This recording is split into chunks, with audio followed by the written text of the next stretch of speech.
Hello there and welcome to another one of our Lexical Lab 1 Minute English videos. If you like this video, make sure you subscribe to our YouTube channel and please do check out our website www.lexicallab.com to find out more about our online English language classes.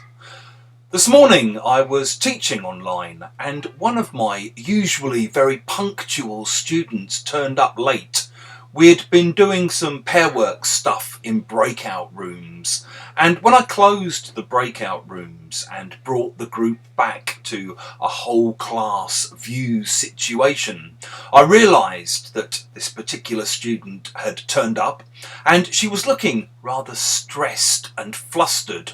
I asked if she was okay and she replied, "Oh, no, not really. I'm having a bit of a nightmare today. It's just been one thing after another." If you say it's been one thing after another, you mean that you're angry or frustrated or upset because you've had one problem that was followed by another problem that was followed by another problem that was followed by yet another problem. You might sometimes add details. You might say, for example, "Oh God, I've been having a terrible day today. It's just been one thing after another.